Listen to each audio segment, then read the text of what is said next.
మనకి ఏం తెలుసా మేక నెతడు. దీన్నే బేజా అంటారు హిందీలో. మనం చేసుకునేది నెతడు అనమాట. దీన్ని ఏం చేస్తామంటే బేజా పకోడీ, నెతడు పకోడీ చేసుకున్నాం మేకది. ఇప్పుడు దానికి కావాల్సిన సామాన్లు ఏంటో చూసుకుందామా. నెదన్నే ముందుగా ఈ నెదన్ని మనం స్టీమ్ చేసుకొని దాంట్లో కొంచెం ఉప్పు పసుపు వేసుకోవాలి. ఒక 2 నిమిషాలు ఆవిరి పట్టిన తర్వాత అవి నెదడు బయటికి తీసి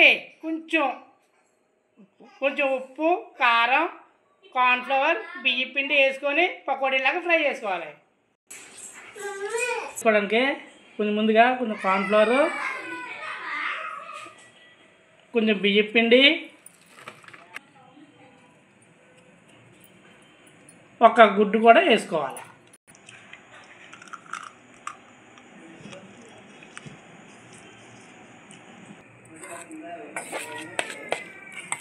ఇప్పుడు ఫ్రై చేసుకుందాం. పకోడీలాగా వేసుకొని ఫ్రై చేసుకుందాం. ఒక్క 2 నిమిషాలు బాగా ఫ్రై చేసుకుందాం. తీసుకొని పకోడీ సర్వ్ చేసుకుందాం. బేజా పకోడీ రెడీ అయింది. డెలీషియస్గా ఉంది, చాలా బాగుంటుంది. ఒకసారి ట్రై చేద్దాం. సూపర్, ఎక్సలెంట్గా ఉంది బేజా పకోడీ. ఈ వంట నచ్చినట్లయితే లైక్ చేయండి, షేర్ చేయండి, సబ్స్క్రైబ్ చేయండి. Thank you.